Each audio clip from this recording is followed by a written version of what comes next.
பொங்கல் முடிஞ்சு 1 வீக் ஆச்சு. பட் இப்பதான் டைம் கிடைச்சிச்சுங்க. கொஞ்சம் எடிட் பண்ணியெல்லாம் போடணும். டிராவலிங்கே கரெக்டாக. பொங்கலுக்கு முதல் நாள் நைட்டு வந்து சாமி ரூம்லலாம் கோலம் போட்டு முடிச்சு பரங்கிக்காலேருந்து எல்லா வெஜிடபிள்ஸ் எடுத்து வச்சு காலைல நல்லா சாமி விட்டு முடிச்சாச்சு. ஸோ காலையில தான் வாசல்லையும் கோலம் போட்டோம்.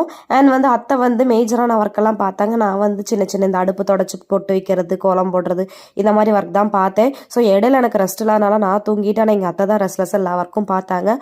கூட்டு குழம்புலேருந்து பரங்கிக்காய் பொரியலேருந்து எல்லாமே A to Z அவங்க தான் பண்ணாங்க.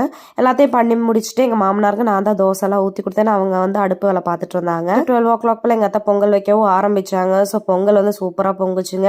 இன்னைக்கு ஹைலைட்டே எங்கள் வீட்டு குட்டி மேடம் தான். ஸோ அவங்களுக்கு வந்து இன்னைக்கு பாய் கெட்டப் தான் போட்டோம். ஸோ கேர்ள்ஸாக பிறந்தாவே பாய் கெட்டப், பாய்ஸாக பிறந்தா லேடி கெட்டப் போட்டு பார்க்கணும் நம்மளுக்கு ஒரு ஆசை இருக்கும். அண்ட் பரங்கிக்கெல்லாம் உடச்சிட்டோம். உடச்சி பரங்கிக்க பொரியலும் செஞ்சாச்சு. எல்லா வேலையும் முடிச்சாச்சு. அப்புறம் என்னங்க கலெக்ஷன் தான். ஸோ இன்னைக்கு பொங்கல் அதுமா கலெக்ஷன் வேணும்னு சொல்லி அவங்க காலை விழுந்துட்டோம். அதுக்கேற்றாப்புல எங்கள் அத்தை நல்லா கவனிக்கவும் செஞ்சாங்க.